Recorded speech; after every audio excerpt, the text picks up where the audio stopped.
Bonsoir. Est-ce qu'on m'entend bien, Benjamin? Bonsoir, Benjamin. On m'entend bien? On me voit bien? Bonsoir, et cette fois. Parfait. Bon, je vais rappeler l'objet de ce live. Alors, ce soir, je reçois moi-même. Et en fait, l'idée, c'est que vous, sur Instagram, vous me posiez vos questions. Je vous explique, c'est une petite pirouette que j'ai trouvée, car en fait, je me suis un peu embrouillée dans mon agenda. C'est-à-dire que j'ai tous mes artistes programmés pour jusqu'en juin. Jusqu'en juin, les artistes sont programmés, mais j'avais oublié la date du 18 avril. Donc je me suis dit, bon, je vais mettre en live et les gens qui viendront se connecter pourront me poser des questions. Voilà. Donc je vois qu'il y a Benjamin qui est là, et cette fois qui est souvent là, pratiquement tous les lives. Merci beaucoup. Ionimu, j'espère que j'ai bien prononcé, Eric Carré, que j'avais interviewé une première fois pour ma première, donc je vous remercie encore. Voilà. Donc j'attends qu'il y ait un peu plus de monde qui se connecte et j'espère que j'aurai quelques questions. Sinon c'est pas grave, hein, je vais me coucher. Très bien. Ok, Amérique. Canal Football Club. Pas de soucis. Je me tiendrai au courant de l'actu foot.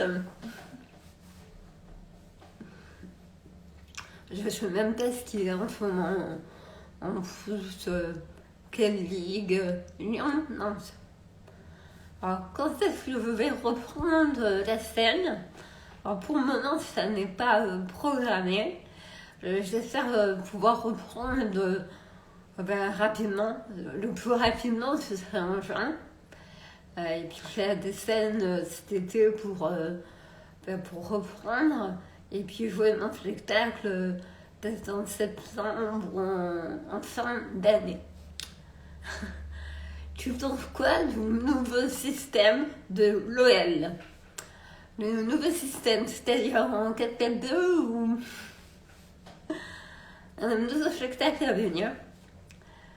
Effectivement, je suis en train d'écrire un nouveau spectacle que j'espère aussi pouvoir présenter en fin d'année. Très bien. 4-4-2. Je suis pas si mauvaise en plus. Je vois que cette fois me demande quel est mon parcours du coup. Et pour répondre à Amérique, pour le système, c'est le seul système que je connais, 4-4-2. Voilà, donc c'est très très glorieux. Alors pour en revenir à mon parcours, coucou Patricia. Alors mon parcours, alors en fait j'ai commencé ma carrière en étant avocat. Donc voilà, pendant 4 ans j'ai été avocate. Et comme j'ai une sclérose en plaques et une anomalie chronique qui explique mon élocution très particulière, j'ai dû être en arrêt et je me suis mise à écrire des blagues. Et comme mon mari, la vie est bien faite, mon mari il était dans l'humour et qu'il avait un concours, je lui ai dit est-ce que tu produirais mon spectacle? Et mon mari m'a dit non. Tu vas faire mon concours avant. Voilà, pour vérifier que je ne faisais pas que rire mon entourage, mais également un public que je ne connais pas. Donc voilà, c'est comme ça que j'ai côtoyé l'humour. Je faisais un peu de scène avant, parce que j'avais pris des cours de théâtre pour mon métier d'avocat. Et voilà, donc depuis 2016, je fais de l'humour. J'ai écrit mon spectacle au cours de ce concours, le talent 2000 montants. Et octobre 2016, je peux le jouer dans un théâtre, le théâtre de montants, qui maintenant est fermé. Et depuis, je joue ce spectacle qui s'appelle Spectacle de malade. Depuis 4 ans, il évolue au gré des scènes et avec le public également. Alors, est-ce que la situation actuelle t'a apporté de l'inspiration pour ce nouveau spectacle? Oui, en quelque sorte, ça m'a apporté un peu d'inspiration, même si je trouve très délicat d'écrire sur la crise sanitaire actuelle, la crise qu'on traverse, parce que il y a des choses qui me mettent en colère, et quand je suis en colère, je n'arrive pas à écrire tout de suite. Il faut que j'arrive à transformer cette colère pour pouvoir écrire et écrire surtout des choses drôles. Voilà. Peut-être vous voulez savoir pourquoi double A. Ou peut-être vous en foutez, je ne sais pas. Alors, ça c'est simple. Tu écris ça des spectacles. Alors, oui, mon premier spectacle, un spectacle de malade, c'est moi qui ai tout écrit tout seul. En fait, mon producteur, qui est mon mari, et mon metteur en scène, tient à ce que les humoristes écrivent leurs blagues, et leur spectacle, parce qu'un humoriste qui n'écrit pas, c'est pas un humoriste, c'est un comédien ou un acteur, c'est un interprète. Donc j'écris seul mon spectacle. Le deuxième, là, que je vais sûrement sortir en fin d'année, on l'écrit à Cadenas. Je vous en ai 2 à écrire pour ce deuxième spectacle. Donc voilà. Merci Patricia. Et pour l'écriture, ce qui est compliqué, non, c'est pas compliqué, mais en fait, la bonne blague ne vient pas tout de suite. C'est pour ça que mon spectacle joué en 2016 n'a rien à voir avec le spectacle que je joue aujourd'hui. Alors, pourquoi le double A?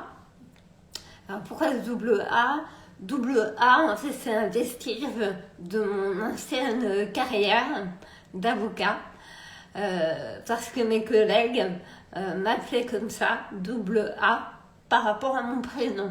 Ça n'a rien à voir avec les appels anonymes.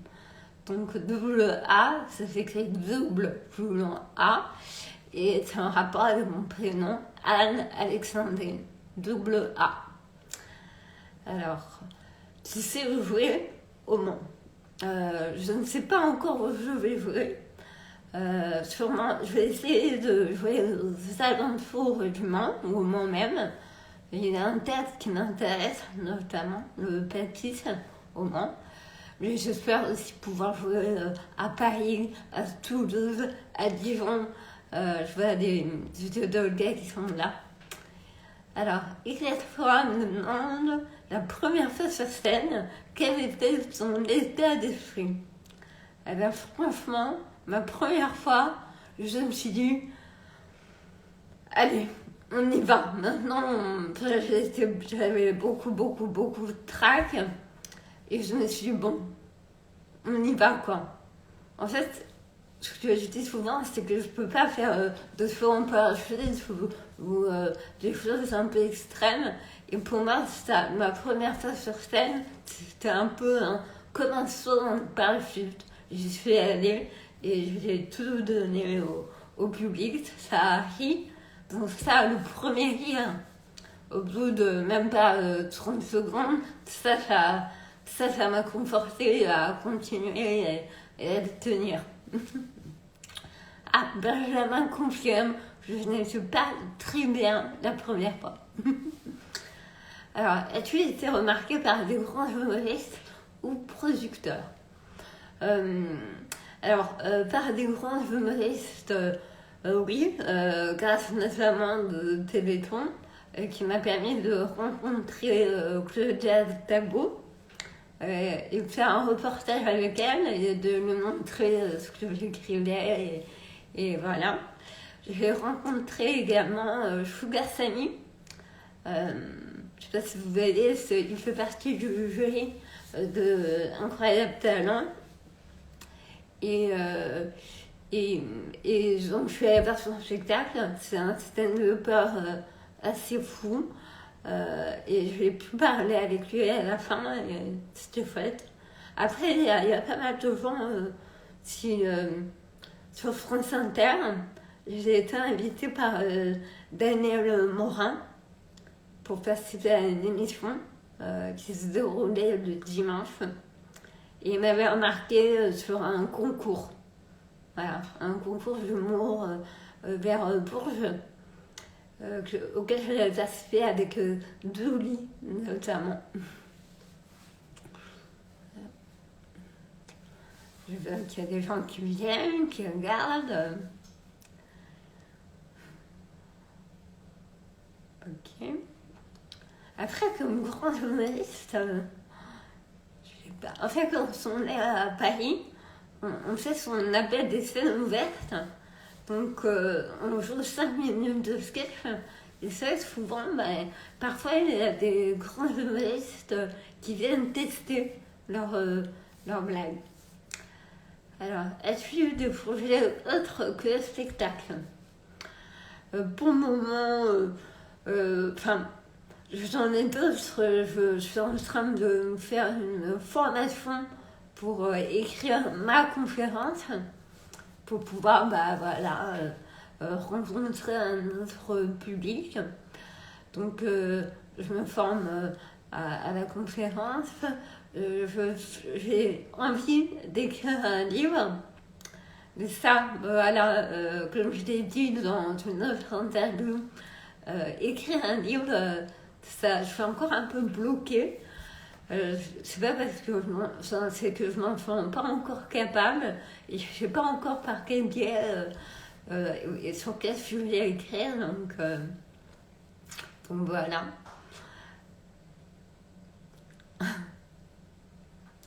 Alors, et peut-être la peur des trous de mémoire sur scène, des rituels avant de fouler les planches. Alors pour les trous de mémoire, alors si, ça c'est une de mes grandes peurs. D'ailleurs, souvent, quand je sors de scène, je sais exactement où j'ai oublié du texte. Bon, le public n'a pas vu. Et ce qui m'arrive parfois, du fait de la sclérose en plaques, c'est que j'échange des mots. Donc la phrase ne veut rien dire, mais c'est marrant. Donc du coup, mon job, c'est de faire dire ça passe. Et les rituels, avant de fouler les planches, je souffle très fort et mon mari me fait un petit massage avant de rentrer sur scène. Est-ce que j'improvise Oui, ça m'arrive et je l'ai appris à le faire. C'est vrai qu'à force de jouer mon spectacle, surtout le connaître sur le bout des doigts, je n'ai pas de problème avec l'interaction avec le public et donc à improviser. Et ça, quand j'arrive à le faire, c'est assez chouette. Parce que ça crée vraiment un contact avec le public. Et même moi, je suis étonnée de pouvoir faire ça. Et même parfois, ça agrémente mon spectacle. Parce que ça me donne des idées pour la suite. Comment fais-tu pour ne pas rire pendant ton spectacle? Alors oui, ça m'est jamais arrivé. Peut-être mon mari régisseur pourra me le dire. Ça m'est jamais arrivé de partir en fou rire. Par contre, de rire avec le public, ça m'est jamais arrivé. Parce que c'est tellement cocasse ou inattendu que je peux pas m'empêcher d'avoir un petit... voilà. mais je ne rigole pas à mes propres blagues. Alors, quelle influence parce qu'en faisant plaque après le spectacle. Alors oui, même après et avant. En fait, ce qui est assez fou, dans ce en plaque, je l'ai dit, mon symptôme majeur, c'est la fatigue. Et avant de monter sur scène, je suis décalquée toujours. Bon, bah, ça c'est ma vie, quoi. Et en fait, une fois que je suis sur scène, ça va. Donc, je ne sais pas comment expliquer, mais je suis vraiment dans un autre état. Je suis comme transcendée. Je ne peux pas faire. Voilà, mais, et après le spectacle, je tiens un petit peu encore sur les nerfs, ce qui me permet de parler avec mon public, de boire un verre avec les gens qui sont là. Mais souvent, ouais, une demi-heure, trois quarts d'heure après le spectacle, ça retombe et je suis très très fatiguée. Et je peux mettre deux jours à me requinquer. Ah oui, et comment je fais pour ne pas rire pendant mon spectacle? Ben, en fait, pendant mon spectacle, je récite pas mon texte, je le vis et j'arrive à plus, enfin, vu que je me suis entraînée avant, j'ai fait des répètes, j'arrive à pas rire de moi et de mes propres blagues.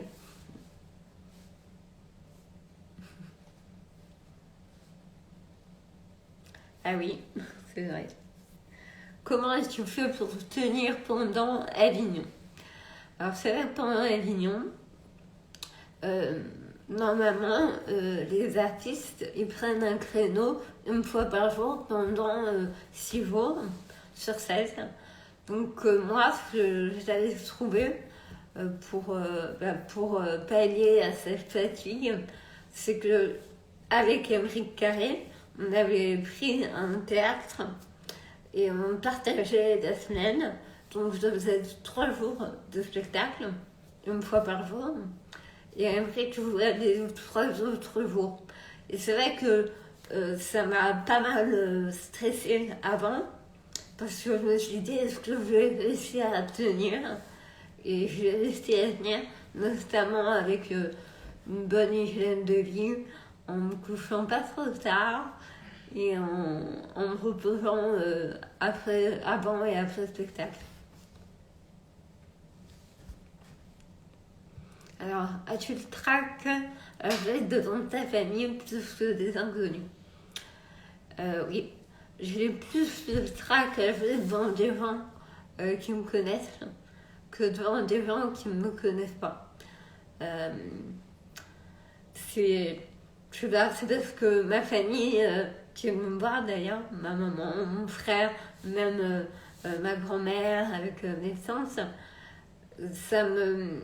en fait, comme ils me connaissent, j'ai peur qu'ils soient déçus ou même, je sais pas, qu'ils me trouvent pas drôle. Alors que les inconnus, finalement, je me dis, je joue, ils verront, si ça leur plaît pas, c'est pas grave. Je crois que Benjamin me demandait si je devais m'adapter pour les différentes salles. Donc, c'est vrai que du coup, je joue tout le temps dans des petites salles, des grandes salles. J'avais fait 300 personnes à Grenoble, donc ça c'était hyper fête. Et puis on avait des régisseurs top, comme Aramachel d'ailleurs. Et parfois, je joue même dans des structures de soins, donc dans des foyers, par exemple. Et là, je suis vraiment, il n'y a pas de scène, je suis au contact, je suis dans dans une salle de repas, et je joue, enfin, bah, et les gens sont vraiment en contact direct avec moi. Et c'est un moment qui t'a marqué depuis 2016 sur scène? Alors, oui. Oui, il y a même plusieurs moments, mais il y a un moment qui m'a marqué, c'est quand on m'a fêté mon anniversaire sur scène. Voilà, en 2016, je crois d'ailleurs. Donc ça, C'était assez unique, le public qui chante les anniversaires. Et on m'apporte un bouquet, tout. Enfin, c'était chouette. Est-ce que son public était personne atteinte de sclérose ovarienne? Oui. Alors, j'ai commencé, quand j'ai commencé sur les scènes ouvertes, du coup, c'était plutôt au grand public, donc pas forcément des gens avec une sclérose en plaques. Du coup, c'est vrai que quand je joue, si les gens l'apprennent, il y a pas mal de gens qui ont une sclérose en plaques ou même de la famille qui vient me voir. Et ce qui est chouette, c'est que j'ai parfois des gens qui me disent j'ai plus de vous, ça m'a permis d'en parler avec ma maman, ou ça m'a fait tellement rire parce que moi aussi je ris, je m'amuse avec ma sclérose en plaques et mon handicap, donc voilà. Alors, as-tu volé la perche et la blouse? Alors, je ne l'ai pas volé, on me l'a offert gracieusement. C'est une infirmière qui me l'a offert, et même dans un hôpital, je me demandais est-ce que je peux avoir une blouse. Et puis comme je vais souvent à l'hôpital, je n'avais pas qu'une seule blouse à mon actif, j'en ai 3. Connais-tu d'autres humoristes atteints de sclérose en plaques? Non, je ne connais pas d'autres humoristes atteints de sclérose en plaques. Par contre, je connais des humoristes, un humoriste qui a la mucoviscidose, qui est Maxime Sandré. Je connais des humoristes ou comédiennes qui ont eu un cancer. Voire plusieurs.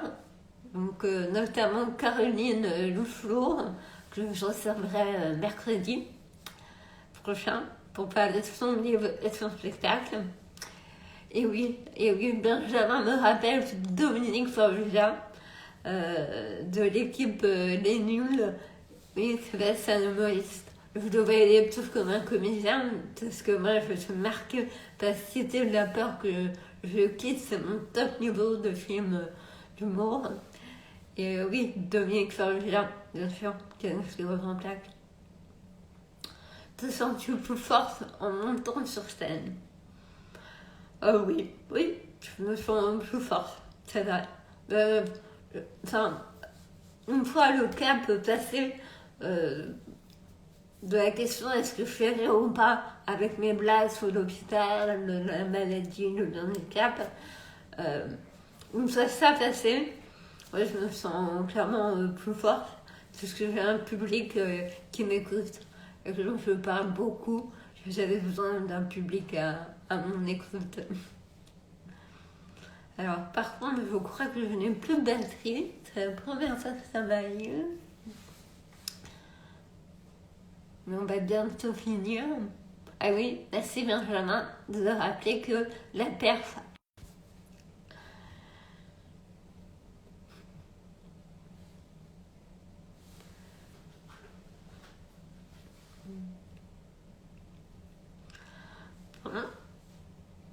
Je pense qu'on va s'arrêter là parce que je sens que mon portable va rendre l'âme. Je vous remercie pour vos questions. Je vais partager ça en replay. Comme ça, les gens qui n'ont pas pu être là pourront regarder ça en replay. Merci Patricia, avec plaisir. Merci encore pour tes questions, pour Claire qui était là, pour Émeric, pour tous ceux que j'ai vu passer. Et puis, n'hésitez pas à regarder en replay. Et puis, on se refera peut-être ça plus tard. Merci Gilles Bellegarde d'avoir été là également. Donc, ça est nous. Et on se retrouve mercredi 19h avec Caroline Leflour pour nous parler de son spectacle, La chauve-souris IT, et le complexe du trampoline, son livre. À très bientôt. Bonne soirée. Merci encore.